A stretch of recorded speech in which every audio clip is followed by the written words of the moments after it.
गडदुर्ग, जलदुर्ग, ज्याच्या नावात वसतो स्वर्ग, इशाऱ्यांच्या उभ्या राहती फौजा ज्यानं कित्येक जिंकल्या पैंजा, असा माझा राजा, मराठी अस्मितेचा मानवेंदू, महाराष्ट्राचंच नव्हे तर अखंड हिंदुस्थानाचं आराध्य दैवत, या महाराजांची, ज्या राजाची, ज्या महापुरुषाची जयंती साजरी करण्यासाठी आपण सगळेजण या ठिकाणी एकत्र जमलो आहोत. त्या महाराजांना आपल्या सर्वांच्या टाळ्यांच्या गजरामध्ये मी मनपूर्वक या ठिकाणी मानवंदना देतो. खरं म्हणजे जे नाव घेतल्यानंतर ज्या नावाच्या उच्चारानंच तुमची आमची छाती अभिमानानं फुलून येते, ज्या नावाच्या उच्चारानंतर तुमच्या आमच्या अंगावर शहारे उभे राहतात, असा राजा हित केवळ या हिंदुस्थानात नव्हे, महाराष्ट्राच्या भूमीत नव्हे, तर आपल्या या साऱ्या परिसरामध्ये ज्या सह्याद्रीच्या कुशीमध्ये तुमचा आमचा जन्म झाला, त्याच सह्याद्रीच्या कुशीमध्ये माझ्या राजाचा जन्म झाला, त्याच सह्याद्रीच्या कुशीमध्ये माझ्या राजानं स्वराज्य स्थापनेची प्रतिज्ञा घेतली. नवे ती प्रतिज्ञा पूर्ण करत आईसाहेबांचं, मासाहेबांचं स्वप्न पूर्ण केलं. त्या पवित्र भूमीत तुमचा माझा जन्म झाला, ही सगळ्यात मोठी गोष्ट आहे. आणि हे भाग्य असं सहजपणे कोणाला मिळत नाही. आम्ही म्हणतो ना, कृष्णाच्या काळात जन्माला आलेले किती भाग्यवान असतील. आम्ही म्हणतो रामाच्या सोबत असणारी वानरसेना किती भाग्यवान असेल. आम्ही म्हणतो शिवाजी राजांच्या सोबत असणारे मावळे किती भाग्यवान असतील. हे आम्ही म्हणतो. मी या पलीकडे जाऊन म्हणतो, अरे या भूमीत तुमचा आमचा जन्म झाला, ही सगळ्यात मोठी गोष्ट आहे. आणि म्हणून आम्ही भाग्यवान आहोत. असे सर्व भाग्यवान माणसं गेल्या कित्येक वर्षापासून या गावामध्ये शिवजयंती साजरी होत असेल. आणि पहिल्या प्रथम या शिवजयंतीच्या निमित्तानं ही सगळी वडीलधारी माणसं या ठिकाणी उपस्थित आहेत, ही सगळ्यात मोठी गोष्ट आहे. कारण मी आजपर्यंत अनेक जिल्ह्यांमधून गेलो, अनेक गावांमधून गेलो. वेगळे सर, प्रत्येक ठिकाणी तरुणच होता, तरुणच असला पाहिजे याच्याबद्दल काहीच म्हणणं नाही, पण त्यांच्या सोबत एवढी सगळी वडीलधारी माणसं, आजीच्या वयाची माणसं या ठिकाणी आहेत. आणि मी बोलतोय, हे थोडस विरोधाभास वाटतंय. काका बोलत होते ना, तेव्हा मला वाटत होतं त्यांनीच बोलत बसावं, कारण तो त्यांचा अधिकार आहे, माझा तो नाही, माझं तेवढं वय नाही. पण जोपर्यंत या ठिकाणी शिवाजी महाराज, आपल्या सगळ्यांनाच हे वाटतं की काल परवापर्यंत शिवाजी महाराज आम्ही तलवारीमध्ये पाहिले, काल परवापर्यंत शिवाजी महाराज आम्हाला युद्धामध्ये दिसले, पण आज अशी स्थिती निर्माण झालेली आहे, आज आम्हाला कुणालाही तलवार घेण्याची गरज नाहीये, आज आम्हाला कुठलाही किल्ला जिंकण्याची गरज नाहीये, आज आम्हाला कुठलंही युद्ध करण्याची गरज नाहीये. पण तरी सुद्धा आमच्या जीवनामध्ये युद्ध आहे. तुकाराम महाराज म्हणतात, रात्रंदिवस आम्हा युद्धाचा प्रसंग, हा युद्धाचा प्रसंग तुमच्या आमच्या अवतीभोवती रोज आमच्या दैनंदिन जीवनामध्ये येत असतो. आणि मग अशा काळामध्ये जेव्हा माझ्या समोर आव्हान उभं राहतं, जेव्हा माझ्या समोर सम्रांगण उभं राहतं, जेव्हा माझ्या समोर अशा पद्धतीचा संघर्ष उभा राहतो, तेव्हा माझ्या डोळ्यासमोर माझी प्रेरणा कोण असेल? ते नाव असेल छत्रपती शिवाजी महाराज.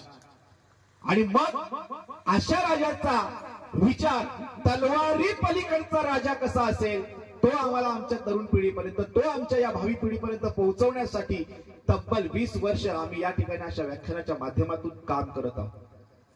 मोठेपणा सांगत नाहीये, सांगण्याचं तात्पर्य एवढंच आहे की गेल्या कित्येक वर्षापासून या ठिकाणी शिवजयंती साजरी होत असेल, ही विचारांची होती. आणि ही विचारांची शिवजयंती करण्यासाठी आपल्यासारख्यांचे शेकडो हात या ठिकाणी लागत असतील, अनेक तरुण या ठिकाणी पुढाकार घेत असतील. त्यांचं कारण एवढंच आहे, या सगळ्या तरुणांना एक गोष्ट वाटत असेल की या गावामध्ये काहीतरी चांगलं घडावं, या गावामध्ये काहीतरी विधायक व्हावं, या गावामध्ये एक चांगलं संघटन तयार व्हावं आणि माझ्या गावाचा विकास व्हावा, यासाठी सारी माणसं रात्रंदिवस धडपडत असतील, या कार्यक्रमाची रात्रंदिवस तयारी करत असतील.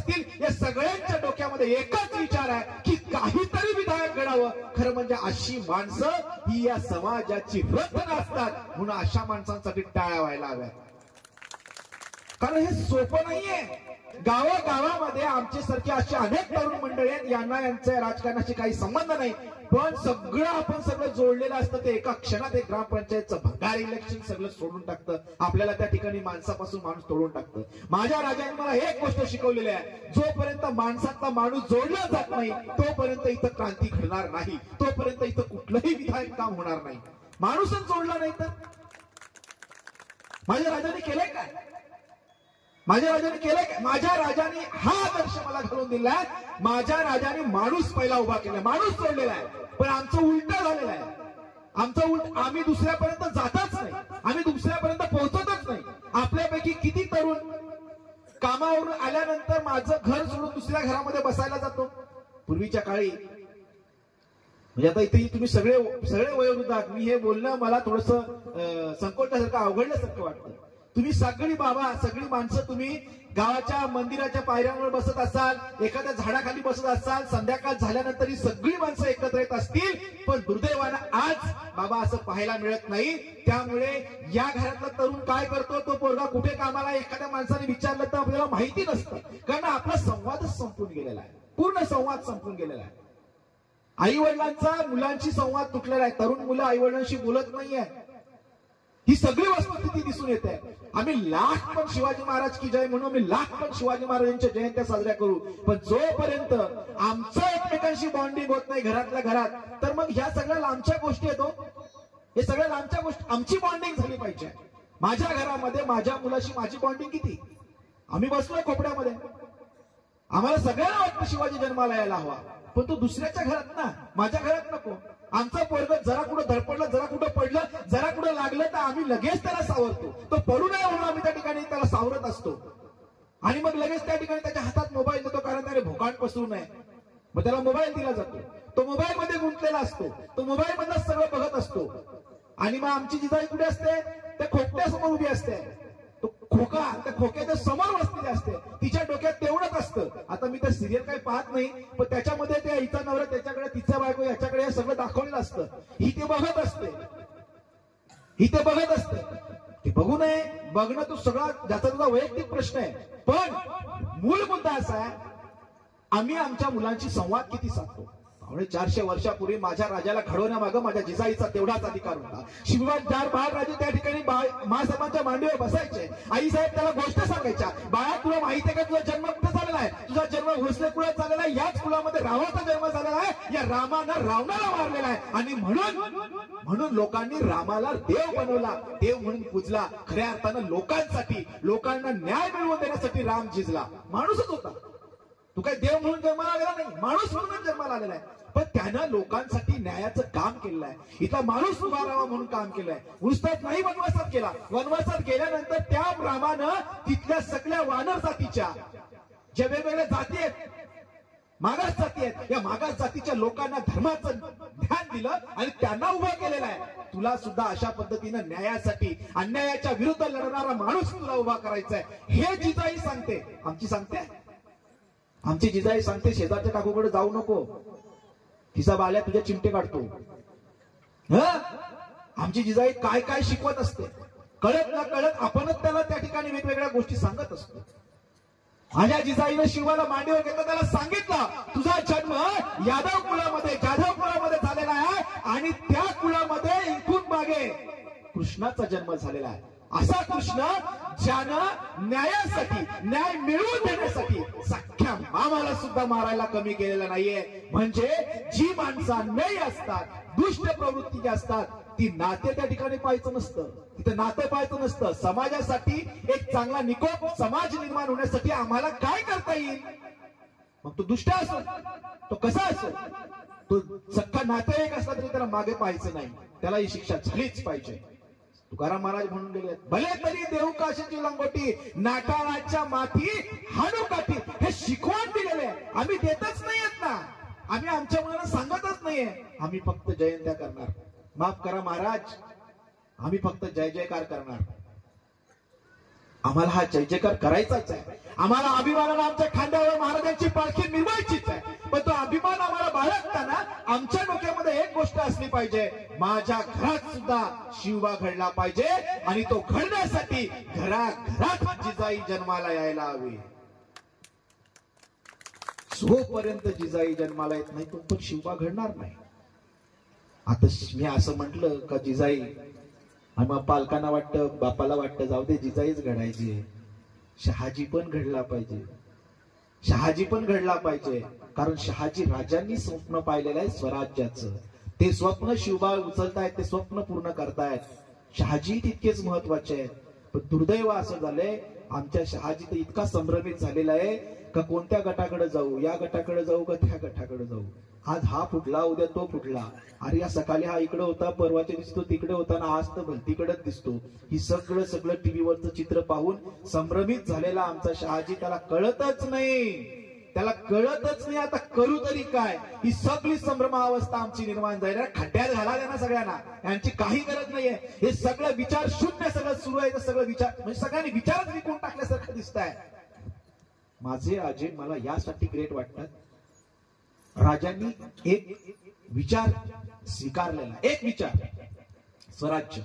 6व्या-7व्या वर्षी बंगळूरच्या त्या महालामध्ये फिरत असताना अचानकपणे फिरता त्या ठिकाणी गेलेल्या राजांना घुंगरांचा आवाज आला. कुठून आवाज येतो, कसला आवाज येतो म्हणून सहज म्हणून डोकावून पाहिलं तर आतमध्ये एक नर्तकी नृत्य करत होती. सहज म्हणून आवडलं म्हणून त्याने आणखी 2 पावलं पुढे गेली. कानोकान खबर गेली, मासाहेबांकडे जाऊन पोहोचले. मासाहेब शिवा कुठे आहेत? शिवा इथे आहेत. मासाहेब तारकनाला शिवाला बाहेर बोलावून घेतलं. विचारलं, बाबा काय पाहतोस, कुठे गेला होतास आणि काय पाहत होतास? मासाहेब आम्ही त्या ठिकाणी पाहिलं एक नृत्तिका त्या ठिकाणी नृत्य करत होती. त्या नृत्यांना पाहत होतो, अनेक लोक होती, वाह करत होती. आम्ही जरा फिरकलो. काय झालं मासाहेब, का वळखलं? एका क्षणामध्ये जिजाऊ म्हणतात, शिवा तुझा जन्म बाई नाचवण्यासाठी नाही, बाई वाचवण्यासाठी झालेला आहे.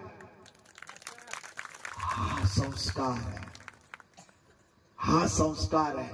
आमच्याकडनं तो होत नाहीये. आमच्याकडे भलतच होत आहे. आमचा बाल्या म्हणजे आमचे आधुनिक, त्याला शहाजी तरी का बोलावा हा प्रश्न पडतो. पण आमचा बाप येतो कामावरून, थकलेला असतो आणि तिकडं आपला गोट्या असतो. गोट्या माहित आहे ना, त्याचा बाबू तो असतो, तो बघत असतो. वडील आलेले आहेत, मस्तपैकी कपडे काढतात, बनियनवरत असतात, भला मोठा ढिगारा असं करून ते त्या सोफ्यावर बसतात. थोड्या वेळानंतर पाठ पण भरून आलेली असते, मग टेकतात, परत हा निरीक्षण करत असतो बाप काय करतो. बापाला बराच थकवा आलेला असतो. तो म्हणतो का सारे बाळा पटकन जरा मम्मी पाठीमागं भाकरी करते, एवढी एक सिगरेट तेवढी पेटवून आण. मुलगा जातो धावत चुलीवरून सिगरेट पेटवून आणतो. त्याला ती उत्सुकता असते. तो येता 2 वेळा ती अशी बोटामध्ये पकडून बसतो. त्यांनी पाहिलेलं असते बाप कसा पितो. तो 2 वेळा ती अशी पकडून बघतो, सगळ्या उलटी बाजू चारी बाजूने अशी तिला फिरवून पाहतो. मग देतो बापाला, बसतो. बाप मग बसतो, फुकत बसतो. त्या बापाकडे तो कौतुकानं पाहत असतो. काय माझा बाप ग्रेट आहे की नाही. एवढीशी एक कांडी आणि तिच्यातून हा धूर काढतो. मग बापाला पण कौतुक. आणि आपल्याला तर सगळ्या गोष्टींचं, वेगवेगळ्या गोष्टींचं कौतुक असतं. म्हणजे खरं कौतुक कसलं करावं ना हेही आम्हाला कधी कधी कळत नाही. अशा गोष्टींचं पण कौतुक असतं. बाप म्हणतो, बाळा तुला माहितीये का, हे तुला मी जादू दाखवतो. मग त्यानं त्या ठिकाणी जोराने ती सिगरेट फुंकली आणि फुंकल्यानंतर ते तोंडातून असे ढग काढायला लागला. मुलगा बघत राहिला. वा माझा बाप किती ग्रेट आहे, माझा बाप किती मोठा आहे, माझा बाप किती महान आहे. हा या ठिकाणी तोंडातून असे ढग बनवतो. दुसऱ्या दिवशी बाबू शाळेत गेल्यानंतर गोट्याने पिंट्याला सांगितलं, पिंट्या तुला माहितीये का माझा बाप किती ग्रेट आहे. माझा बाप एवढा ग्रेट आहे, हा या ठिकाणी तोंडातून असे ढग बनवतो. ढग सिगरेट पिता ढग बनवतो. पिंट्या बोलणार, तुझा बाप काय, माझा बाप तुझ्यापेक्षा ग्रेट आहे. कसं काय? अरे तुझा बाप तोंडातून धूर काढतो, तुझा बाप तोंडातून ढग बनवतो, माझा बाप नाकातून त्या ठिकाणी ढग बनवतो. कोणाचा बाप ग्रेट आहे? तोंडातून तर कोण पण काढलो, माझा बाप नाकातून काढतो. एवढ्या मध्ये छोट्याने ऐकलं. छोट्या म्हणणार, हेड तुम्ही दोघं बाजूला व्हा, तुम्हाला माहितीये का, अरे तुमचे बाप माझ्या बापापुढे फालतोय. माझा बाप तोंडातून नाही, नाकातून नाही, कानातून दूर काढतो. कोणाचा बाप ग्रेट आहे? हे सगळं असं निरीक्षणातून मुलं शिकत असतात, पाहत असतात, अनुभवत असतात आणि अनुभवातूनच शिकत असतात. मुलं खोटी बोलत नसतात. खरं म्हणजे हे सगळे संस्कार आपणच त्यांच्यावर कळत नकळतपणे करत असतो.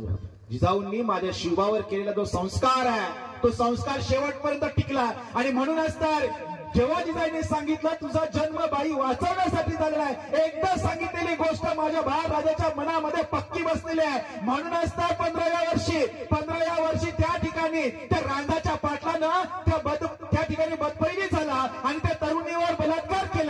त्या तरुणीचा बाप त्या ठिकाणी रडत रडत आला. त्याने जाऊन मासाहेबांना सांगितलं, लाल महालामध्ये जाऊन सांगितलं, मासाहेब हेच का तुमचं स्वराज्य? मी आम्हाला स्वराज्याच्या गोष्टी सांगतो, तुम्ही आम्हाला सांगता इथं न्यायाचं राज्य निर्माण करायचं. आपण या न्यायाचं राज्य निर्माण करण्याच्या तुमच्या राज्यामध्ये माझी मुलगी मारली गेली हो. या माझ्या गावातल्या पाटलांना, या राजाच्या गुजर पाटलांना माझ्या मुलीवर दिवसा धावल्या बलात्कार केला मासाहेब आणि मारून टाकली माझ्या मुलीला. न्याय हवाय मला, न्याय हवाय मला.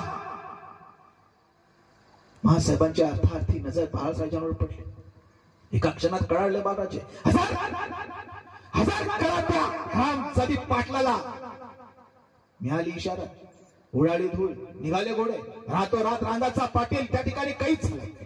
रातोरात त्याला त्या ठिकाणी पहाटच्या वेळेला त्या ठिकाणी त्या लाल महालामध्ये आणलं गेलं. पाहता पाहता गर्दी जमली, सगळ्यांना वर्दी मिळाली. आज आज आज प्रथमच होणार होता कुणाचा तरी न्याय निवाडा. या अगोदर कुठल्याही सामान्य व्यक्तीचा कुठल्याही प्रकारचा न्याय निवाडा झालेला नव्हता. कुठल्याच प्रकारचा न्याय निवाडा सामान्य माणसाला मिळालेला नव्हता.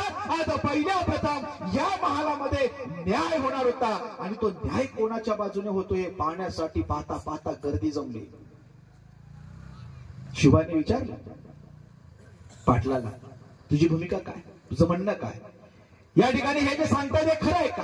खरंच तू यांच्या मुलीवर बलात्कार केलास का? खरंच तू या मुलीला तू नाचवलंस का? खरंच या मुलीला नागवलंस का? खरं बोल, काय कळलं? अरे मुदोर पाटील आजपर्यंत त्याला असा कोणी प्रश्न विचारला नव्हता, कारण त्याला विचारण्यासाठी तिथं होताच कोण? तिथे होते सगळ्या सल्तनती, मुघलशाही, आदिलशाही, बेगमशाही, निजामशाही. यांनी कोणी प्रश्न विचारायचा? आज पहिल्या प्रथम त्याला एवढ्याच्या पोराला प्रश्न विचारला. अरे 50-60 वर्षाचा तो पाटील त्या एवढ्याशा पोराला म्हणून पाहतो, बघून पाहतो आणि म्हणतो, अरे काय केलं मी चुकीचं? या गावचा पाटील आहे मी आणि भोगली एखादी स्त्री तर काय फरक पडला? आणि तू मला जाब विचारणारा कोण? हीच ती मुजोर भाषा. गुन्ह्याची कबुली झाली आणि एका क्षणात राजानं न्यायनिवाडा केला. चौरंगा करायचा. दोन्ही हात दोन्ही पाय कापा आणि त्या फेकून चौकात येणारा जाणारा प्रत्येकाला कळायला हवं, या स्वराज्यातली स्त्री ही स्वराज्याची देवता आहे आणि तिचा अपमान आम्ही सहन करणार नाही. हा न्याय देण्याची जी बुद्धी आहे ही आली कुठून असेल? हा जो स्त्रीचा सन्मान आहे हा आला कुठून असेल? हा आला त्या संस्कारातून. आम्ही जे पेरलंय ना तेच उगवत असतं. भात पेरलं तर भातच उगवतो. आपण सगळे शेतकरी आहोत. जे आम्ही पेरणार तेच आम्ही उगवणार, तेच आपल्या घरामध्ये उगवणार. जे जिजाऊंनी तुम्हाला आम्हाला प्रात्यक्षिक दाखवलेलं आहे, फार बदललेलं नाहीये. जे त्या काळामध्ये होतं तसंच आता आहे. त्यांची कुटुंब संस्था होती तशीच आमची कुटुंब संस्था आहे. ती समाज व्यवस्था होती तशीच आमची आजची समाज व्यवस्था आहे. एक भौतिक बदल सोडला तर माणूस तोच आहे ना, माणूस तोच आहे ना. आम्ही किती काळ फक्त अफजल खान सांगणार, आम्ही किती काळ शाहिस्ता खान सांगणार? तुम्हाला अफजल खानाची गोष्ट माहिती आहे का? मी चांगल्या पद्धतीने सांगू शकतो, पण मला नाही ना सांगायची. किती दिवस आम्ही त्याच गोष्टी उघडत बसणार? त्या पलीकडे माझा राजा आहे की नाही? माझा राजा अशा पद्धतीने आहे ज्यानं स्त्रीचा सन्मान शिकवलेला आहे, ज्यानं आम्हाला स्त्रियांचा आदर करायला शिकवलेला आहे. आणि हा आदर करण्याचा जो त्यांनी जो सन्मान दिलेला आहे, त्यांनी जो आदर दिलेला आहे, हा संस्कार माझ्या जिजाईकडून आलेला आहे. आमच्या पप्पांना फोन येतो, पप्पा बघतात कोणाचा फोन आहे, त्यांना त्याच्याशी बोलायचं नसते. मग तो बाब्याला बोलतो, बाब्या इकडे फोन उचल, सांग पप्पा घरात नाही. बाब्याने फोन उचलला, हॅलो, हा पप्पाही सांगितलं आहे का पप्पा घरात नाही? कोणी शिकवलं बोलायला खोटं? ते बिचारा खोटं पण त्याला बोलता येत नाही. आम्ही त्याला सांगतो बोल. आम्ही जे पेरणार तेच उगवणार, तसंच उगवणार आणि तसंच घडणार. मग जर आमच्या समोर एवढं सगळं प्रॅक्टिकली हे जे सगळं उभं आहे, हे कशासाठी आहे? हे कशासाठी आहे? त्यांनी डेमॉन्स्ट्रेशन दाखवून ठेवलेलं आहे. आपल्याला त्या वाटेनं जायचं आहे. खऱ्या अर्थानं जे तुम्ही सगळेच ग्रेट आहात. एवढ्या संख्येनं, एवढ्या रात्री, इतक्या थंडीमध्ये, आणि या सगळ्या आजीबाई या ठिकाणी बसलेल्या आहेत. हे सगळे बसतायत ना, मला वाटते ही वेगळे सर ही फार वेगळी गोष्ट आहे. मी वेगळंच काहीतरी पाहतोय आज, खूप वेगळं काहीतरी पाहतोय. ज्या राजानं खऱ्या अर्थानं आम्हाला स्त्रियांचा सन्मान करायला शिकवलं, ज्या राजाने तुमच्या आमच्या समोर तो आदर्श ठेवून दिला, त्याच राज्यामध्ये आज जर स्त्री सुरक्षित नसेल, बाबा आम्ही का पालख्या उचलायच्या? आम्ही का फक्त जय जयकार करायचा? का फक्त 19 फेब्रुवारीला फक्त जय शिवाजी जय भवानी बोलत राहायचं? त्यांचा आदर्श त्यांचा विचार आम्ही उलजवणार नाहीत का? आज आमची जन्माला येणारी मुलगी त्या भूद्रातच कुस्कळून टाकली जाते, याचा आम्हाला खेद वाटत नाही का? सुदैवानं आज आपल्याकडे अशी परिस्थिती नाहीये, पण आम्ही वर्तमानपत्रामध्ये पाहतो, आम्ही टीव्हीच्या न्यूजवर पाहतो, त्या ठिकाणी आम्हाला कुठेतरी महाराष्ट्राच्या कानाकोपऱ्यामध्ये ही घटना त्या ठिकाणी टीव्हीवर दाखवली जाते, मुलींची या ठिकाणी हत्या केली जाते, अर्भक मारली जातात. अरे काय वाटत असेल त्या मुलीला, याचा कधी आम्ही विचार केला नाही का? जी पोटामध्ये आईच्या गर्भामध्ये वाटते, तिला वाटत असेल ना का मीही जन्माला यावं? तिला वाटत असेल ना मीही जन्म व्हावं? ती म्हणत असेल ना हे आई मलाही जन्माला येऊ दे, हे आई मलाही जन्म घेऊ दे. तिला वाटत असेल ना हे आई अगं तू जन्म घेतलास, तू ही पृथ्वी पाहिलीस, तू हा समाज पाहिलास, तू हे सगळं सुख अनुभवलंस, मलाही अनुभव दे ना. तिला वाटत नसेल का? ती टाव फोडत असेल ना, ती आतल्यात रडत असेल ना. आम्ही गोष्ट ऐकली अर्जुनाच्या त्या अभिमन्यूची, तो म्हणे पोटात शिकला. एवढी जर एक गोष्ट आम्ही ऐकली तर आमच्या पोटात असणारी ती स्त्री गर्भ त्याला वाटत नसेल का? त्याला काही ती भावना असतील ना. ती म्हणत असेल ना हे आई मला जन्माला घाल, मला मारू नको, अरे कित्येकदा टाळ फोडत असेल, ती म्हणत असेल पाहू दे ना गाई मला ह्या दुनियेला, पाहू दे ना गाई मला ह्या दुनियेला, शिकून गाई मी मोठी होईना. मी खूप शिकेन आई, मी खूप शिकेन, मी मोठी होईन. मला माहित आहे मी कदाचित सचिन तेंडुलकर होणार नाही, पण आई मी सानिया मिर्झा तरी होईन की नाही? आई मी शिकेन, आई मी मोठी होईन. मला माहित आहे तुझा मुलगा तुझं नाव काढेल, पण मीही तुझं नाव काढेल ना का आई? एक 20 वर्षापर्यंत तुम्हाला वाढव, फक्त 20 वर्षापर्यंत. पण आई मला मारू नकोस गा आई मला मारू नकोस. अरे किती फोडत असेल त्या बिचारा अर्भक. शिकून गाई मी मोठी होईन, भुरकन चिमणीवाणी उडून जाईन. नाही राहणार जास्त दिवस तुझ्याजवळ आई, नाही दिवस राहणार. एक 20 वर्ष तू मला तुझ्या जवळ ठेव, 20 वर्ष तू मला वाढव, मी लगेच जाईन. भुरकन चिमणीवाणी उडून जाईन, कधीतरी येईन आई तुझ्या दाराला. सासरी गेल्यानंतर एखाद्या दिवशी तुला भेटायला मी येईन आई, कधीतरी येईन आई तुझ्या दाराला. तुला ग भेटायला पाहू दे ना ग आई मला या दुनियेला. असं म्हणत असेल ना राजे एकच गोष्टीची खंत वाटते, तुम्ही घालून दिलेला आदर्श आम्ही जोपासू शकलो नाही. आजही आमची स्त्री या ठिकाणी सुरक्षित नाही. आम्ही फक्त आरक्षणाच्या गोष्टी करतोय, आम्ही फक्त 50% आरक्षणाच्या गोष्टी करतोय, आम्ही संरक्षणाच्या गोष्टी करत नाही. ही खरी खेदजनक बाब आहे. आम्हाला संरक्षणाची सुद्धा त्या ठिकाणी विचार करणं आवश्यक आहे. माझ्या राजानं मला हा आदर्श घालून दिलेला आहे, माझ्या राजाकडून मला हा गुण शिकला पाहिजे, तो गुण मी आत्मसात केला पाहिजे. माझ्या घरातल्या प्रत्येक पोराला सांगितलं पाहिजे, बाळा जशी ही तुझी बहीण आहे ना, तशी ती दिसते ना बाहेर चालणारी, ती सुद्धा तुझी बहीणच आहे. जोपर्यंत हा विचार रुजत नाही तोपर्यंत इथं स्त्रीवरील अत्याचार संपणार नाहीत. ही उतरवण्यासाठी आम्हाला पुढाकार घेतला पाहिजे. नाहीतर अशा अनेक शिवजयंती येतील, अनेक वेळा आपण जय जयकार करू शकू, पण जर हे घडलंच नाही तर मग या शिवजयंती करण्यात कुठलाही प्रकार, म्हणजे हा आपला मनोरंजनाचा कार्यक्रम होऊन जाईल. आणि आपल्याला मनोरंजनाचा कार्यक्रम करायचा नाही. आणि तुमचं इथे आल्यानंतर मला असं अगोदर वाटलं विपुल सर का मला लेट झाले, म्हणजे इथे काहीतरी सांस्कृतिक कार्यक्रम असतील, डान्स असतील, काहीतरी असं असेल इथे, पण तसं तर मला इथे काही दिसलं नाही. मी ते करू नये अशातला भाग नाही, पण ते करायला हवे. मनोरंजन तर असायलाच हवं. पण त्याच्याबरोबर आम्हाला विचारांच्या प्रबोधनात्मक काम करणं गरजेचं आहे. ते प्रबोधन झालं पाहिजे, तो विचार केला पाहिजे. जो विचार 350 पावणे 400 वर्षापूर्वी माझ्या राजाने मला दिलेला आहे, तो विचार त्या ठिकाणी गेलेला पाहिजे. एक, मला माणूस उभा करता आला पाहिजे, मला माणसाजवळ जाता आला पाहिजे, मला माणसाची संबंध बांधता आला पाहिजे. जाऊ दे लांबचा माणूस, जाऊ दे आपल्या सख्या भावाशी तरी संबंध बांधा. 2 भावांची लग्न झाल्यानंतर दोन्ही भावांची तोंड जर वेगळीकडे होत असतील तर आम्ही काय घेतलंय, आम्ही काय शिकलोय, काय गरज आहे तानाजीला आपल्या सख्या मुलाचं लग्न टाकून कोंढाण्यावर जाण्याची? काय गरज आहे? ही माणसं गेलेली आहेत ना, ही मेलेली आहेत ना, आम्हाला सगळ्यांना स्टोरी माहिती आहे. ही जाण्यामागं त्यांचे जे संबंध बांधणं आहे, जे बॉन्डिंग आहे, रिलेशन, हे कसं असेल? आमचं तसं होतं का? आम्ही होऊ शकू का मरायला तयार? आपण होऊ शकू का?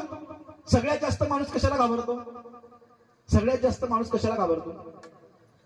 हा, मरणाला घाबरतो ना.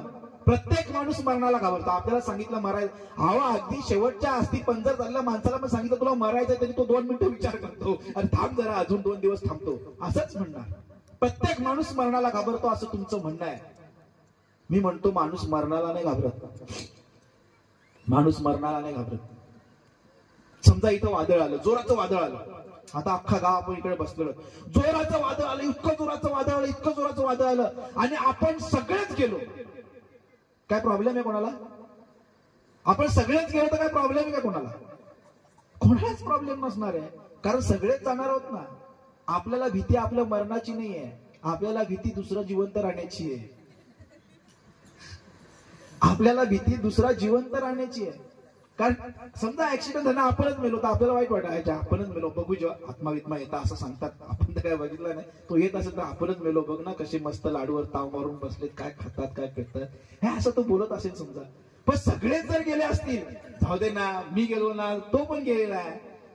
उद्या सकाळ चांगल्या आपण सगळं भात कापणी, आपण सगळे शेतकरी भात कापणी झालेले, शेतामध्ये सगळं पसरून वाळवट ठेवलेलं आहे, आणि अचानक अवकाळी पाऊस झाला. अवकाळी पाऊस झाल्यानंतर आपलं सगळं ते सगळं त्या ठिकाणी ती करप सगळी भिजून गेलेली, त्याच्यात आपल्याला काहीच मिळणार नाहीये. थोडंसं वाईट वाटतं. मग तो आपला जातो शेतकरी त्या ठिकाणी शेतावर बघतो तर आपल्या भाताचं फार नुकसान झालेलं आहे, डोळ्यामध्ये पाणी येतं, डोक्याला हात लावतो, आता मी करू तरी काय? मग सहज त्याचं लक्ष भावाच्या शेताकडे जातं, शेजारी भावाचं शेत असतं, तिथे बघतो तर त्याचं पण नुकसान झालेलं आहे, थोडंच हात खाली येतो, मग बाजूला बघतो, अरे माझ्या काकाच्या मुलाचं पण शेताचं तसंच झालेलं आहे, मग दोन्ही हाताने जरा ताट होतो, मग अजून बाजूला बघतो, अरे याचं पण तसंच झालेलं आहे, अरे सगळ्यांचं तसंच झालेलं, मग जरा समाधान वाटतं.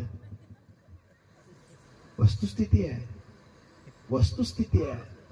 सांगायचं तात्पर्य एवढंच आहे, त्या काळातली माणसं यासाठी वेगळी होती, ही सगळीच्या सगळी माणसं एकमेकांवर जीवापाड प्रेम करत होती, जीवापाड प्रेम करत होती. उगाच नाही बाजी थांबला, जीवापाड प्रेम करत होता. उगाच नाही तो म्हणाला महाराज तुम्ही सुखरूप गडाकडे चला. त्याला काय माहिती नव्हतं का समोरून 5000चा सैनिक वर चढतंय? त्याला माहिती नव्हतं का माझं मरण इथे लिहिलेलं आहे? त्याला माहिती नव्हतं का मी इथे जिवंत राहणार नाहीये? त्याला सगळं माहिती होतं, पण त्याला सगळं माहिती असताना सुद्धा मी मेलो तरी चालेल, पण लाखाचा पोशिंदा जगला पाहिजे हे म्हणणारा बाजी शिवरायांवर प्रेम करणारा आहे, शिवरायांवर प्रेम करणारा आहे. मला माझ्या भावावर करता येणार नाही का? मला माझ्या आईवर माझ्या बापावर करता येणार नाही का? माझा राजा मातृपितृभक्त राजा होता. काय केले त्याने? स्वराज्य स्थापन करण्याची जी मूळ आहे ते कोणाचं आहे? हे असं व्हावं हे कोणाची इच्छा आहे? शहाजीराजांची इच्छा आहे, जिजाईंची इच्छा आहे, आई बापाचं स्वप्न आहे. माझा राजा हा आदर्श पुत्र आहे. आणि आदर्श पुत्र कोण असतो? जो आई वडिलांचं स्वप्न पूर्ण करतो तो आदर्श पुत्र असतो. पोरांनो, आदर्श पुत्र व्हायचा असेल तर आपल्या आई वडिलांनी जी स्वप्न तुमच्याविषयी बघितलेली आहेत ती पूर्ण करायची आहे, तो आदर्श पुत्र असतो. जिजाऊंनी शहाजी राजांनी जे स्वप्न पाहिलं ते स्वप्न शिवाजी राजे पूर्ण करतायत. प्रचंड प्रेम आहे, प्रचंड प्रेम आपल्या आई वडिलांवर आहे. म्हणूनच तर अफजल खानाला भेटण्याच्या अगोदर शिवाजी राजे जिजाऊंचा आशीर्वाद घेतात, म्हणतात, विचारतात काय करायचंय, सल्ला मसलत करतायत. आमची सल्ला मसलतच नाही. हे आहे पोर बघून आलोय, तू हो बोल नाही तर नाही बोल, मी तिला घेऊन येणार आहे. सल्ला मसलत विषयच नाहीये, विषयच नाहीये. राजे शेवटपर्यंत तुम्ही सांगाल काय त्यात काय एवढं मोठेपण आहे? शहाजी राजे एकदा बंगळुरून आले, पुण्यामध्ये आल्यानंतर राजांना खबर मिळाली की शहाजी राजे आलेले आहेत, वडील आलेले आहेत. शिवाजी राजे जसे होते तसे त्या ठिकाणी गेलेले आहेत. त्यांच्या मेण्याला त्या ठिकाणी खांदा दिलेला आहे. गडावर चढण्यापूर्वी त्यांच्या पादुका त्या स्वतःच्या त्या ठिकाणी हातामध्ये घेऊन त्यांच्या त्या पायाजवळ देत आहेत. त्यांच्या पादुका उचलतायत, त्यांच्या मेण्याला त्या ठिकाणी खांदा देत आहेत. तुम्ही म्हणाल त्यात काय एवढं विशेष आहे? फार काही विशेष वाटत नाही, तिला काय केला असतो. आता विशेष काय ते सांगतो. शिवाजी राजे ज्यावेळेस शहाजी राजे येत आहेत त्यावेळेस शिवाजी राजे राजा म्हणून प्रस्थापित होत आहेत. शिवाजी राजांचे स्वभाव एक असंख्य मावळे आहेत. शिवाजी राजे राजा म्हणूनच त्या ठिकाणी त्यांनी मान्यता दिलेल्या आहेत. आणि अशी मान्यता मिळालेला एक समाज मान्यता मिळालेला त्या ठिकाणचा एक तरुण सगळी समाज मान्यता विसरून पद प्रतिष्ठा विसरून आपल्या वडिलांची चप्पल उचलतो. ही सगळ्यात मोठी गोष्ट आहे. त्याचं कारण उदाहरण देऊन स्पष्ट करतो. समजा आपल्या गावामध्ये एखाद्या पक्षाची शाखा झाली. आता सगळी सुरुवात झालेली आहे, बिगुल वाजलेलं आहे की नाही? मग तो शाखा बांधल्यानंतर तिथे एक शाखा अध्यक्ष असतो, है की नाही? तो शाखा अध्यक्ष असा असतो, तो ज्या दिवशी त्याचा पाठीवर नाव येते त्या दिवसानंतर त्याचा टी शर्ट बाजूला होतो. म्हणजे तो उघडा फिरतो असं ना, त्याचा टी शर्ट बाजूला होतो आणि अंगावर सफेद कुर्ता येतो. एकदा तो सफेद कुर्ता आल्यानंतर तो गावात असा फिरतो जसा काय तो ज्या शाखेचा ज्या पक्षाचा शाखा प्रमुख आहे त्या पक्षाचा तो अध्यक्ष असतो. त्याचा बाप त्याला काय सांगतो ते ऐकण्याच्या अगोदर तो म्हणतो, अरे तुला अक्कल आहे का? आता मी या शाखेचा अध्यक्ष, आता तरी माझ्याशी नीट बोल, वाग चांगला बोल. ही वस्तुस्थिती आहे. गावागावामध्ये असे अनेक तरुण टाळके अक्षरशः या शाखा अध्यक्षाच्या नावानं फुकट घालवलेले आहेत.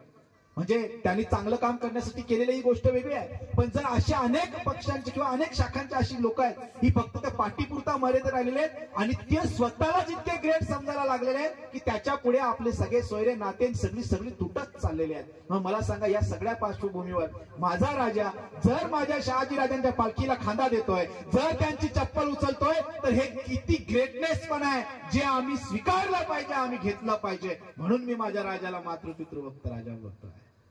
हे घ्यायला हवं. पण आज सगळं उलटच होऊन बसलंय. राजे तुम्हाला आम्ही शिकलो, तुम्हाला आम्ही अनुभव म्हणजे तुमच्या कथा आम्ही ऐकल्या, आम्ही इथपर्यंत मर्यादित राहिलो की अफजल खानाला कसं मारलं. पण हे सगळं करण्यामागं त्यांच्या आईवडिलांचा असलेला अतोनात कष्ट, अतोनात परिश्रम. सोपं आहे का? शहाजी राजे बंगळूरला, जिजाऊ महाराष्ट्रात, पती पत्नी दोघां वेगळे राहतात. एक पुत्र शहाजींजवळ, एक पुत्र जिजाईंजवळ. हे कशासाठी? बायको 4 दिवस माहेरी गेली तर कसं होतंय? ह्यांना काहीच नव्हतं. तुम्ही उद्यापासून जायला मोकळे आहे की नाही? एवढा वर्ष पती पत्नी एकमेकांपासून दूर आहे. हे कशासाठी? एक आणि एकच गोष्ट, जिजाऊ आपल्याला या ठिकाणी स्वराज्य निर्माण करायचं आहे. मी बंगळुरात राहून संभाजीला घडवतो, तू महाराष्ट्रात राहून शिवाजीला घडव. मी बंगळुरात राहून दक्षिणामध्ये त्या ठिकाणी स्वराज्य निर्माण करतो, तू महाराष्ट्रात राहून शिवाजीला घेऊन महाराष्ट्रात स्वराज्य निर्माण कर. एक ध्येय करण्याने ध्येयासाठी दोन्ही दाम्पत्य लढलेले, झुंजलेले, संघर्ष केलेला आहे. सोपं नाही आहे. सर्वस्व पणाला लावलं आहे. सर्वस्व कोणासाठी? येथील बहुजनांच्या पोरांसाठी, इथल्या बहुजनांच्या पोरासाठी. हे शिवाजी जी प्रेरणादायी शिवाजी ही गोष्ट सांगतोय ना, ही गोष्ट तुम्हाला आम्हाला किती समजते माहिती नाही, पण ही समजली माझ्या कर्मवीर भाऊराव पाटलांना. त्यांना वाटलं की खऱ्या अर्थानं जर इथं या महाराष्ट्राला उभा करायचा असेल, आता कुठे नुकतं आपला देश स्वतंत्र होतोय, स्वतंत्र होत असताना महाराष्ट्राची परिस्थिती अत्यंत गंभीर आहे. आजही दलित खोऱ्यामध्ये आमच्या आदिवासी बांधवांपर्यंत ज्ञानाची गंगा पोहोचली नाही. आजही आमचा बहुजन समाज शेतामध्ये राबतोय आणि तिथेच मारतोय, त्याला 2 वेळचं अन्न मिळत नाही. या सगळ्या कारणीभूत शिक्षण आहे. आपल्याला शिक्षण द्यावं लागेल, येथील मुलांना शिकवावं लागेल. बहुजनांच्या मुलांनी डॉक्टर व्हावं, इंजिनियर व्हावं, IAS व्हावं, IPS व्हावं, हे स्वप्न घेऊन माझे भाऊराव त्या ठिकाणी कामाला लागले. रयत शिक्षण संस्था नावाची संस्था स्थापन केली. गावागावात खेड्यापाड्यामध्ये जाऊन पोहोचले. का? ही मुलं शिकावी. आणि शिकण्यासाठी म्हणून त्यांनी शाळा उघडली. शाळेला नाव दिलं शिवाजीराजांचं, कारण त्यांना माहिती होतं वाघ घडवायचं असेल तर पहिल्यांदा वाघ समोर असला पाहिजे. तो वाघ घडवण्यासाठी वाघाचंच नाव दिलं पाहिजे, म्हणून शिवाजी नाव दिलं. केवढी मोठी गोष्ट आहे. पण चांगल्या कामाला अडथळे पण तेवढेच असतात ना, तुम्हाला पण असतील. तुम्ही शिवजयंती करता, 4-5 लोक इकडून तिकडून फिरत असतील, सांगत असतील, विनवण्या करत असतील, अनेक गोष्टी असतात. सगळ्या आपल्याला माहिती आहेत. कुठलाही सामाजिक सप्ताह घ्या, कुठलंही सामाजिक कार्य घ्या, आपल्याला अडथळे हे असणारच. अडथळ्याशिवाय काहीच नाही. महाराजांनाही अडथळे होते. उलट आपण चांगल्या मार्गाने चाललोय, आपल्याला हे कळतंय का मला अडथळे येणार आहेत, तरी आपण 7 वर्ष तब्बल करतोय. अडथळे येणारच, अडथळे येतीलच, आणि अडथळ्यांशिवाय मजा नाही. चांगल्या रस्त्याला गतिरोधक आणि चांगल्या कार्याला विरोधक हे असणारच, ते असणारच. ह्या सगळ्या गोष्टी करत असताना आपल्याला विरोध होणार हे माहीत असून सुद्धा जी माणसं खऱ्या अर्थानं आपल्या तत्वाशी प्रामाणिक राहतात ना, तीच माणसं इतिहास घडवतात, तीच माणसं इतिहास घडवतात. हे सारे मावळे असतील, हा सारा इतिहास आम्ही अभ्यासला ना, या साऱ्या माणसांनी एक घेतलेलं जे तत्व आहे, जे उचललेलं तत्व आहे ना, तत्वासाठी मेलेली माणसं आहेत. ते आपल्याला ते तत्व सोडता आलं नाही पाहिजे, ते धरून राहिलं पाहिजे, ते सुटता कामा नये. माझा राजा मातृपितृ भक्त राजा होता असं मी म्हणतोय हे एवढ्यासाठी की आज ती मातृपितृ भक्ती आम्हाला दिसत नाहीये, आमच्यापर्यंत ती उतरत नाहीये. परवा एक व्हॉट्सअपला मी स्टोरी वाचली, किती खरी खोटी मला माहित नाही, पण वाचल्यानंतर मी मनामध्ये विचार आला, आम्ही चाललोय कुठं? एक वृद्ध दाम्पत्य आणि हे वृद्ध दाम्पत्य यांना 2 मुलं होती. त्यांची पूर्वाश्रमाची गोष्ट. दोन्ही आई वडील म्हणजे ते वृद्ध दाम्पत्य शिक्षक, पती पत्नी, 2 मुलं, 2 मुलगे, चांगले हुशार, चांगले शिकले. आईला वाटायचं आपलं मुलं मोठी व्हावीत, चांगली शिकावीत. कुठल्या आईला वाटणार नाही? प्रत्येक आईला वाटतं आपली मुलं शिकावीत, मोठी व्हावीत, नाव काढावं, आपलं नाव काढावं. हे सगळ्यांची इच्छा असते. त्या दोघांची तीच इच्छा होती, आपली मुलं शिकावी, मोठी व्हावी, गुण्या गोविंदांना राहावी, त्यांचं सुखाने संसार पाहता यावे, ही त्या आई वडिलांची इच्छा होती आणि असणार, असायलाच हवी. मुलं मोठी झाली. मोठा मुलगा मोठा झाला, चांगला इंजिनियर झाला. छोटा मुलगा शिकत होता. इंजिनियर झाल्यानंतर त्याला त्या ठिकाणी परदेशातून एक कॉल आला. तो आई वडिलांना सांगून परदेशामध्ये त्या कॉलच्या अनुषंगाने गेला. त्या ठिकाणी तो काम करता करता त्याने स्वतःची त्या ठिकाणी एक चांगला उद्योग उभा केला. एक चांगला उद्योग उभा करून तो चांगल्या पद्धतीने त्या ठिकाणी सेटल झाला. आई वडिला किती आनंद झाला, केवढा आनंद झाला ते अनेकांना सांगत होते. आईचं प्रेम फार वेडं असतं, ते अनेकांना सांगत असतं. शेजाऱ्या पदांना वारंवार येऊन सांगत असतं. बापाचंही प्रेम असतं. बापही आपल्या मित्रांना सांगत असतो, माझा मुलगा मोठा झाला, माझा मुलगा परदेशामध्ये जातो, माझा मुलगा त्या ठिकाणी चांगला स्थिर स्थावर झालेला, तिकडे जाऊन उद्योगधंदे करतोय, एक चांगल्या पद्धतीचं जीवन जगतोय. केवढा अभिमानानं बाप सांगत होता. आईही तेवढ्याच अभिमानानं सांगत होती. काही वर्ष रोखली. काही वर्षानंतर मोठा मुलगा त्या ठिकाणी आला. तोपर्यंत लहान मुलाचं इंजिनिअरिंग पूर्ण झालं होतं, त्यानेही चांगला जॉब घेतला होता. तो आला, मोठा मुलगा आला, त्याने आई वडिलांना सांगितलं, आई जसा मी स्थिर स्थावर झालो ना, जसा मी माझा स्वतःचा व्यवसाय परदेशामध्ये स्थिर स्थावर केलाय ना, तसा मला अशी माझी इच्छा आहे की माझ्या छोट्या भावाचा सुद्धा स्थिर स्थावर व्हावा, तोही त्याचा बिझनेस चांगल्या पद्धतीने करता यावा, त्यालाही करता यावा, यासाठी माझी अशी इच्छा आहे. कमी त्याला घेऊन जातोय, माझ्यासोबत तो राहील, माझ्यासोबत शिकेल आणि स्वतःचा स्वतंत्र उद्योग त्या ठिकाणी परदेशात स्थापन करेल. आणि त्या आईला केवढा आनंद झाला. ज्या काळामध्ये भाऊ भावाचं तोंड पाहत नाही, एक भाऊ स्थिर स्थावर झाल्यानंतर मोठा भाऊ लहान भावाकडे पाहत नाही, त्याचं काय होतं याच्याशी त्याला घेणं देणं नसतं. त्या काळामध्ये एक भाऊ म्हणतोय, आई मी माझ्या छोट्या भावाला घेऊन जातो, त्यालाही मी परदेशामध्ये स्थिर स्थावर करतो. हे सांगणारा भाऊ, हा सांगणारा मुलगा पाहिल्यानंतर आईच्या डोळ्यामध्ये आनंद अश्रू आले. तिने 4 चौकीला जाऊन सांगितलं, हे संगीता ऐकतेस का? अगं माझा मोठा मुलगा म्हणतोय की मी माझ्या लहान भावाला घेऊन जातो, त्यालाही तिकडे नेऊन स्थिर स्थावर करेन, त्यालाही स्वतःच्या पायावर उभा करेन. केवढी माझी मुलं गुणी आहेत. केवढा आनंदच. आई वडिलांचा आनंद फार फार वेळा असतो. आणि म्हातारपणाला गेल्यानंतर, म्हातारपणाला लागल्यानंतर ते प्रेम मला वाटते थोडस जास्त वृद्धिंगत होत, कारण ते शेवटच्या टप्प्यामध्ये असतात आणि मुलं उभरतीच्या काळामध्ये असतात. त्या आई वडिलांना तोच आनंद झाला. छोटा मुलगा परदेशामध्ये गेला, तोही तिकडे राहिला. मध्ये मध्ये कॉल करायचा, आईला सांगायचं, आई आम्ही आज हे केलं, आई आम्ही आज इथपर्यंत आलो, आई असं घडलं, आई आता पुढच्या महिन्यामध्ये असं आहे, बाबा आता असं घडणार आहे, हे तो सांगत राहायचा. आईला तेवढाच आनंद होत राहायचा. 1 महिना झाला, 2 महिने झाले, 3 महिने झाले, वर्ष झाला. वर्षानंतर आईने विचारलं, अरे तुम्ही फार स्थिर स्थावर झाले, एकदा एखादी तरी मला भेटायला या. मुलगा म्हणाला, हो या दिवाळीला येतो आई. दिवाळीपर्यंत वाट पाहिली आई बापानं, दिवाळीपर्यंत ते आले नाहीत. पुन्हा आईनं सांगितलं, अरे कधी येणार आहेत? 2 वर्ष होत आली, तुमचे चेहरे आम्हाला दिसले नाहीत आणि आम्ही तुमची वाट पाहतोय. हो आई या व्हॅकेशन मध्ये येणार आहोत आई, आणि पुढच्या व्हॅकेशन पर्यंत मे महिन्यापर्यंत वाट पाहिली, ते आलेच नाहीत. आईनं पुन्हा सांगितलं, अरे तुमचे बाबा आजारी आहे, आता तरी याल का? आई विनवण्या करत राहिली, पोरगा ऐकत राहिली, पोरगा फक्त शब्दच देत राहिली, आई मी आहे आई, मी तुला भेटणार आहे. हल्लीकडे खूप कामं असतात आई, मोठमोठ्या बिझनेस मीटिंग असतात आई, तुला नाही कळणार आई, थोडासा वेळ कमी पडतोय. बस बस काहीच क्षणामध्ये, काहीच दिवसामध्ये, काहीच महिन्यामध्ये आई आम्ही तुम्हाला भेटायला येणार आहोत. एक दिवस आईने फोन केला, अरे माझ्या बाळांनो, तुमच्या वडिलांचा उतारवा चालू झालेला आहे, तुमच्या वडील आता बिछाण्याला खिळून पडलेला आहे, वाट पाहतायत माझी मुलं कधी येणार आहेत. ज्या मुलांना मी लहानाचं मोठं केलं, ज्या मुलांना मी वाढवलं, ज्या मुलांना मी शिक्षण दिलं, ज्या मुलांना मी स्वतःच्या पायावर उभं केलं, ती मुलं माझ्या आयुष्याच्या शेवटच्या क्षणाला तर हजार असतील.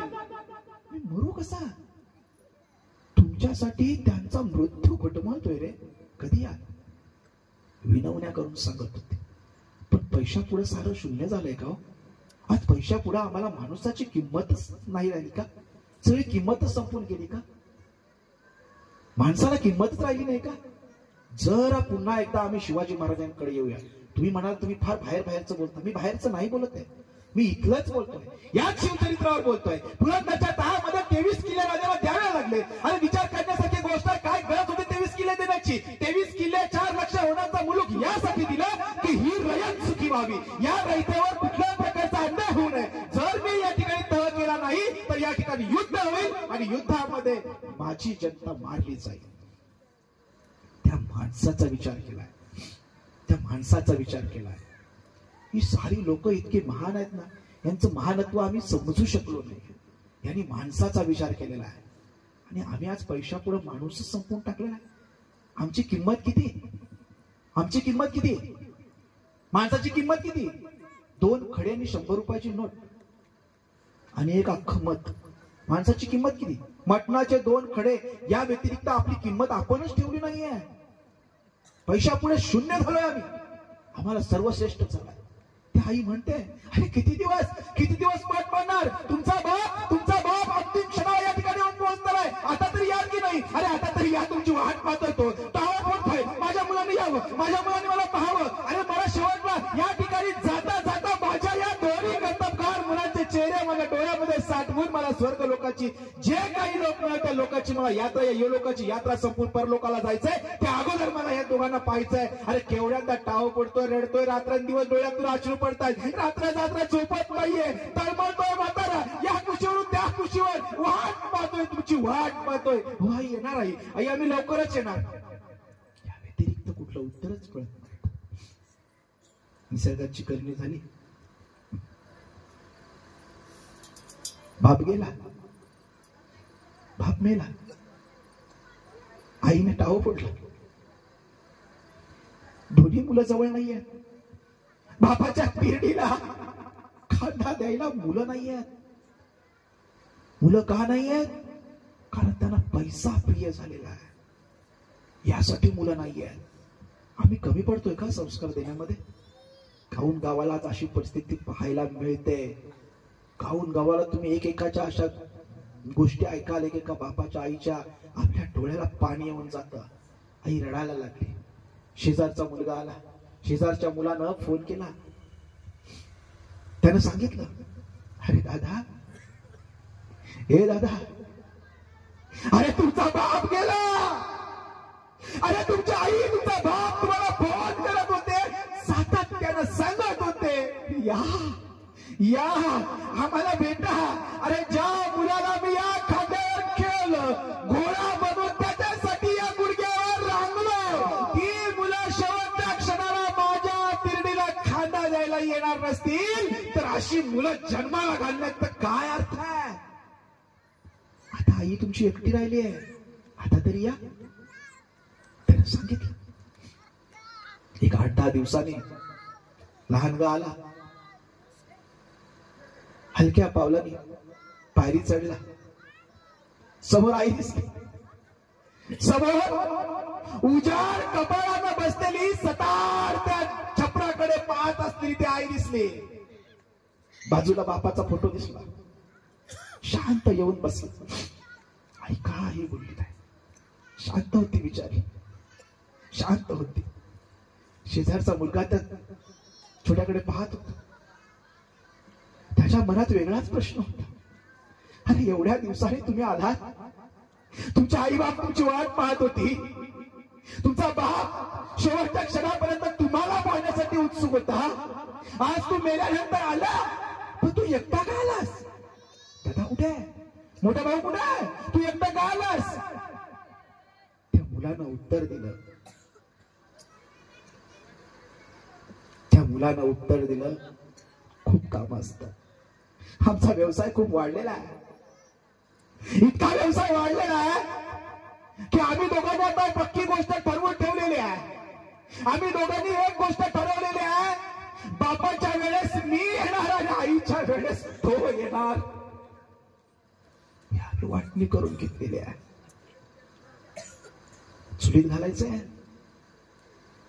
एका बाजूला आम्ही ज्या राजाचा आदर्श घेतोय, ज्या महाराष्ट्र भूमीत आम्ही म्हणतो आम्ही जन्माला आलो, ज्या पावन भूमीत आम्ही जन्माला आलो, त्या पावन भूमीची, त्या भूमीला पावन करणारा माझा राजा माझ्यासमोर आदर्श म्हणून जर बसलेला असेल, तर या आपल्या अवतीभोवती या गोष्टी घडतात कशा? आपण विचार करायला नको? आपण विचार करायला हवा. पण साला आपण विचारच करत, आपलं डोकंच त्या अनुषंगाने चालत नाहीये. आपण सगळेजण या मोह माया पैशाच्या मागे इतके एकदम हे झालेलो आहोत की आपल्याला आजूबाजूची नाती सुद्धा तुटत चाललेली आहेत, नाती संपत चाललेली आहेत. आपण ती गाणी आपण ऐकत असू, भावा बहिणीचं पटत नाही. आता रक्षाबंधनला भाऊबीजेच्या दिवशी एक वर्तमानपत्रामध्ये आमच्याच वाड्याच्या पत्रकाराने बातमी टाकली होती. काय बातमी होती? बातमीचं शीर्षक होतं रक्षाबंधनला बहीण आली नाही आणि भाऊबीजेला भाऊ गेला नाही, अशी परिस्थिती या जिल्ह्यात निर्माण झाली. खाली इतिवृत्त वाचलं. कारण काय? तर म्हणे हा जो आपला वडोदरा मार्ग चाललेला आहे, या मार्गामध्ये भावाला करोडो रुपये भेटले, त्याच्यातला हिस्सा बहिणीला दिला नाही, म्हणून बहीण रक्षाबंधनला आली नाही आणि तिला हिस्सा द्यायला लागेल म्हणून भाऊबीजेला गेला नाही. चाललोय कुठे आम्ही विचार करायला नको या गोष्टीचा? चिड येत नाही आम्हाला संताप येत नाही? आम्ही ठरवायला हवा, राजा आम्ही तुझ्या पावलावर पाऊल ठेवून चालणार आहोत. खरं म्हणजे आजचा दिवस आहे ना सर, हा दिवस फक्त जयंतीचा दिवस नाहीये, हा दिवस संकल्प करण्याचा आहे. कुठलीही जयंती असो, तो दिवस संकल्पाचा असतो. खरं म्हणजे ही सगळी पावन भूमी, या भूमीमध्ये अनेक संत महात्मे येऊन गेलेले आहेत. या संत महात्म्याने आम्हाला ह्या सगळ्या गोष्टी त्यांच्या मार्गाने अनुसरण करणं, त्याच्या मार्गाने चालण्याचा संकल्प करण्याचा आजचा दिवस आहे. आम्ही तो करायला हवा. आम्ही बुद्धिपूर्वक त्या सगळ्या गोष्टींचा विचार करायला हवा. आम्ही जर बुद्धिपूर्वक विचार करू तरच या सगळ्या गोष्टी आपल्याला समजतील. आम्ही बुद्धिपूर्वक विचार करत नाही. का हा प्रश्न विचारत नाहीये आम्हाला? का हा प्रश्नच पडत नाहीये? हे का करायचं हेच आम्हाला कळत नाही. शिवजयंती का करायची आम्ही कधी विचारलं का? आम्हाला असं वाटलं फक्त का राजाचा जन्मदिवस आहे म्हणून करायचे. फक्त राजाचा जन्मदिवस आहे असं तर जन्मदिवस माझा पण आहे, तुमचा पण आहे. राजाचाच का करायचा? आदर्श घेण्यासाठी करायचा. राजाचाच का करायचा? तो माझ्यासाठी प्रेरणा आहे, स्फूर्ती आहे. आम्ही त्याच्यापासून स्फूर्ती घेतच नाहीये, प्रेरणा घेतच नाहीये. परवा वर्तमानपत्रात बातमी वाचली, 10वीच्या पोरानं आत्महत्या केली परीक्षेच्या आधीच. का? 12वीच्या पोरीला प्रपोज केलं, तिने ते अमान्य केलं म्हणून. तिच्या चालायचं का? ही विकृती आली कुठून? त्या मुलानं वडिलांचा रिव्हॉल्वर घेऊन आईवर गोळ्या झाडल्या. मोबाईल काढला, मोबाईल घेतला. म्हणजे आपण कुठल्या दिशेने जातोय याचा विचार करायला हवा. आणि हे असंच वाढत जाणार. म्हणजे आजपर्यंत जिकडे शहरामध्ये दिसणाऱ्या घटना आहेत ना, ह्या आपल्या गावामध्ये यायला वेळ लागणार नाही. कारण आपल्याकडे झपाट्याने सगळ्या गोष्टी, म्हणजे काल असलेली गोष्ट आज जुनी होते, कालची गोष्ट आज जुनी होते. काल मी घेतलेला 50,000चा मोबाईल आज त्याची व्हॅल्यू 20,000वर येऊन टेकली. परवाला ती 5,000 पण तो मोबाईल कोणी घेत नाही. इतकं जुनं होण्याचं जे प्रमाण आहे हे वेगानं आहे. प्रत्येक गोष्टी जुनी होते. आम्हाला विचार करावा हवा. पण आम्ही काय करतोय? आम्ही फक्त इतरांकडे पाहतो. आम्ही स्वतःकडे पाहत नाहीत, आम्ही इतरांकडे पाहतोय, इतरांचा ऑब्झर्वेशन करत असतो. राजांनी बुद्धीनं विचार केला म्हणून स्वराज्य निर्माण झालं. त्यानं पाहिलं, त्याला माहिती होतं, त्याला धर्मानं सांगितलं होतं की या ठिकाणी तुम्हाला समुद्रबंदी आहे, हिंदू लोकांनी या ठिकाणी समुद्रामध्ये जायचं नाही हे त्यांना सांगितलं होतं. त्यानं प्रश्न विचारला, का जायचं नाही? समुद्रामध्ये आम्ही का जायचं नाही? जर समुद्रमार्गे हे सिद्धी येतात, समुद्रमार्गे इंग्रज येतात, समुद्रमार्गे पोर्तुगीज येतात, तर आम्ही त्यांना अडवण्यासाठी समुद्रात का जायचं नाही हा प्रश्न विचारला धर्माला. धर्माकडे उत्तर नव्हतं. का जायचं नाही माहिती नाही. मग काला उत्तर नसेल तर तुकाराम महाराज म्हणून गेलेले आहेत, सत्य जगण्याशी मन केलंय ग्वाही, मानिले नाही बहुमता.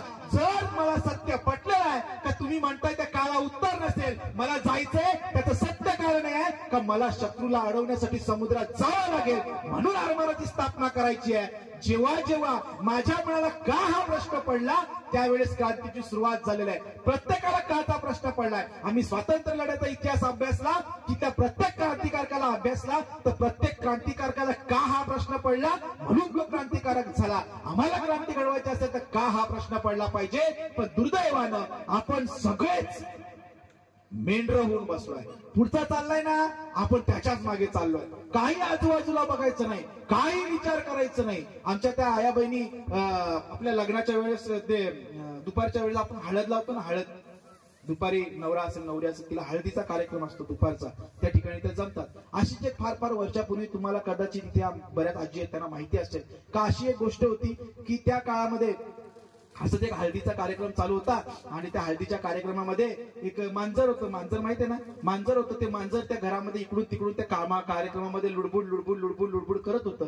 आणि ते लुडबुड करत असताना आता ते मांजर फारच त्रास द्यायला लागलं. म्हणून त्या एका आजीनं, एक आजी जरा जुनी जाणती शहाणी होती, तिने पाहिला या सुना काय उठणार नाही, हल्लीकडे सुना पटकन उठत नाहीत काय दिसलं तरी पण, आहे की नाही. इकडच्या नसतील आमच्याकडच्यांची गोष्ट सांगतो कारण मला पण इकडून जायचंय ना, परत काय पकडला आमच्याविषयी काय सांगितलं असं व्हायला नको. तर इकडच्या चांगल्या आहेत, आमच्याकडच्या कुठल्या तरी सुना होत्या त्या काय उठल्या नाही. म्हणून ती जुनी जाणती आजी त्या ठिकाणी उठली. तिने त्या मांजराचं पिल्लू घेतलं, बाजूच्या पडवीत जाऊन त्या ठिकाणी एक मोठा चाप होता, त्या चापाखाली त्या पिल्लाला त्या ठिकाणी झाकून ठेवलं आणि ती आली. ही अशीच एक छोटीशी मुलगी होती आणि त्या छोट्याशा मुलीने ते पाहिलं की अशा पद्धतीनं या ठिकाणी हे मांजर त्या ठिकाणी झाकून ठेवलेलं आहे. नंतर ती मुलगी मोठी झाली, ती सुवासिन झाली, ती पुन्हा एखाद्या हळदीच्या कार्यक्रमाला गेली आणि तेवढ्यात तिला आठवलं की हा कार्यक्रम चालू असताना एक मांजर त्या ठिकाणी चापाखाली झाकून ठेवावं लागतं. ती आजूबाजूच्या घरामध्ये गेली शोधायला. आजूबाजूच्या घरामध्ये तिला एक कुठल्या तरी घरामध्ये छोटंसं मांजराचं पिल्लू भेटलं, ते तिने उचलून आणलं आणि पाठीमागच्या पडीमध्ये नेऊन झाकून ठेवलं. पुन्हा एका मुलीनं पाहिलं की असा कार्यक्रम असताना मांजराच्या पिल्लाला झाकून ठेवायचं असतं.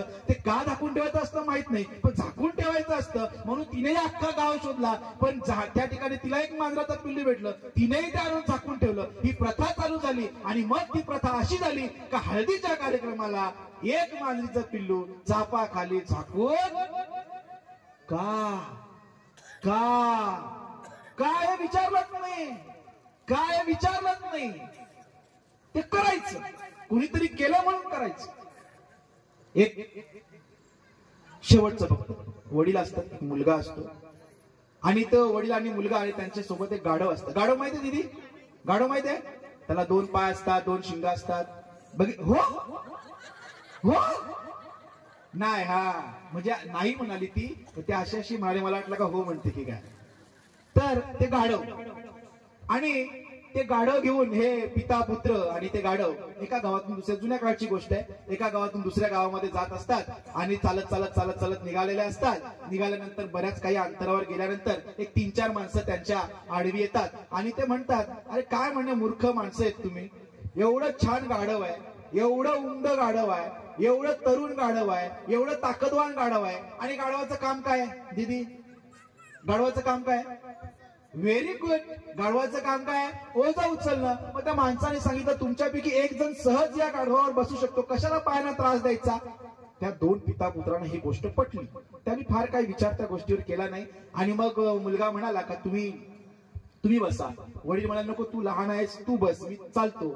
मग तो मुलगा त्या ठिकाणी त्या गाढवावर बसला आणि मग गाढवावर मुलगा आणि वडील दोघे जण पुन्हा चालत चालत चालत चालत पुढे गेले. पुन्हा आणखी थोडं पुढे गेल्यानंतर 2 माणसं पुन्हा आडवी आली. आपल्याकडे कोण येतात, आपल्या आडवं कोण येतं, आपण निघाल्यावर मांजरी येतात ना. ते 2 माणसं आली, त्या 2 माणसांनी पाहिलं आणि त्यातला एक माणूस चक्क भडकला ना, अरे म्हणे काय मूर्ख मुलगा आहे, एवढा तरुण मुलगा आहे आणि बाप म्हातारा आहे आणि बापाला गाढवावर बसवायचं सोडून हा गाढवावर बसताय, अरे जरा काय तुला अक्कल बिक्कल आहे की नाही, तू उतर, या बापाला बसवायला पाहिजे. त्या मुलाला पटलं, हे बोलतात ते खरे, आपलं चुकलंच, आपण कोणाला बसवायला पाहिजे होतं, आपल्या वडिलांना बसवायला पाहिजे होतं. तो उतरला, वडिलांना गाढवावर बसवलं. आणखी थोडे पुढे गेल्यानंतर आणखी 2-3 माणसं आडवी आली. हे येतच असतात. ते आले, त्यांनी पाहिलं आणि ते हसायला लागले. अरे म्हणे काय मूर्ख बाप आहे ह्या, एवढं उंड गाढव आहे, एवढं तरुण गाढव आहे, एवढं ताकदवान गाढव आहे. हे गाढव सहजपणे दोन्ही माणसांचं वजन उचलू शकतं. आणि गाढवाचं काम काय? ओझं उचलणं. गाढवाचं काम जर ओझं उचलणं तर दोन माणसांचं वजन ते असणार किती? गाढव सहज उचलू शकतो. त्या दोघांना त्यांचं म्हणणं पटलं. म्हटलं हा ही पण गोष्ट खरी आहे, आपण दोघांनी बसलं तरी काय हरकत नाही, गाढवच येते. आणि मग ते दोघेही त्या गाढवावर बसले. आणखी थोडे पुढे गेल्यानंतर आणखी दोन माणसं आडवी आली. त्या माणसांनी बघितल्यानंतर, त्या दोघांना गाढवावर बघितल्यानंतर ते मात्र असे संतापले. ते असे म्हणाले, अरे काय मूर्ख आहेत म्हणे तुम्ही, केवढे मूर्ख आहेत तुम्ही. अरे बिचारा मुका गाढव, त्याला बोलता येत नाही म्हणून तुम्ही दोघांनी त्याच्यावर बसायचं. अरे तुम्हाला अक्कल असती तर तुम्ही गाढवाला उचलून नेलं असतं. गाढवाला कशाला त्याला छळता? यांना पटलं. यांनी एक मोठा बांबू घेतला, गाढवाचे पुढचे दोन पाय बांबूच्या पहिल्या टोकाला बांधले, मागचे या टोकाला बांधले आणि उचलली पालखी आणि निघाले. पुढे गेल्यानंतर एक ओढा होता, गाढवाला ऑलरेडी तहान लागली होती. गाढवाने पाणी पाहिलं आणि गाढवत ते गाढव त्याने जोरामध्ये पाण्यामध्ये आल्याबरोबर लाथ हाणली, दोरी तोडली आणि गाढव पाण्यात. आणि त्या गाढवाच्या बरोबर ही दोन गाढवं सुद्धा. आम्ही विचारच करत नाहीये, आम्ही हा काय म्हणेल, तो काय म्हणेल, ते यांचं काय म्हणणं आहे, यांचं आपल्याला काय विचार आहे की नाही? शिवाजी महाराजांना अनेकांनी अडथळे आणले. 15 वर्षाच्या शिवाने ठरवलं स्वराज्य स्थापन करायचे. गावागावामध्ये गेले, खेड्यामध्ये गेले, तिथल्या प्रत्येक देशमुख देशपांड्याला भेटले आणि त्यांना सांगितलं की आपल्याला स्वराज्य स्थापन करायचंय. अनेकांनी ही गोष्ट मानली नाही, विरोधात गेले. काय एवढ्याच्या पोराच्या मागे काय लागायचं? प्रत्येकाला हेच वाटलं. पण शिवाजी राजांनी ठरवलं होतं, एक बार हमने अपने आपसे कमिटमेंट कर ली तो ती कमिटमेंट सोडायची नाही, ती करायचीच, पूर्णच करायची. आणि म्हणून त्यांनी त्यावेळेस त्या लोकांचं ऐकत नाही बसलं. जे स्वतः ठरवलेले ना, ते ठरवलेल्या ध्येयाने चालत राहिले. आणि ध्येयाने चालत राहणारी माणसं यशस्वी होतात, त्यांना यश मिळतं. आपण सगळेजण याच ध्येयातून प्रेरित होऊया, ह्याच महाराजांपासून प्रेरणा घेऊया. कारण महाराज माझ्यासाठी एक जिवंत स्फूर्तीचा झरा आहे आणि या झऱ्याचं पाणी आपण जितकं प्यावं तितकं थोडं आहे. मी बोलला म्हणजे मी सकाळपर्यंत बोलू शकतो, पण तुम्ही सकाळपर्यंत थांबू शकत नाही, कारण थंडी वाढत चाललेली आहे. पण हा जो झरा आहे, हा झरा दरवर्षी आपण त्याच्यातून गोडगोड का होईना पण पाणी पित राहूया. तशा पद्धतीचं काम करत राहूया. आणि ते काम करता करता एक चांगलं गाव, भावसा एक चांगलं गाव निर्माण करूया. या संपूर्ण तालुक्यामध्ये माझा गाव आदर्श कसा होईल यासाठी प्रयत्न करूया. शिवाजी महाराजांनी आम्हाला आदर्श ठेवलेला आहे, त्या आदर्शावर आपण सगळेजण चालूयात, आपण संकल्प करूयात आणि राजाला सांगूयात, राजा आम्ही तशा पद्धतीनं वागू, तशा पद्धतीनं चालू आणि तशा पद्धतीनं तुम्हाला अपेक्षित जे स्वराज्य आहे त्या स्वराज्याचं सुराज्य करण्यासाठी मला फार बाजूच्या गावांशी घेणं देणं नाहीये. पण माझा गाव मी मात्र तसा करेन.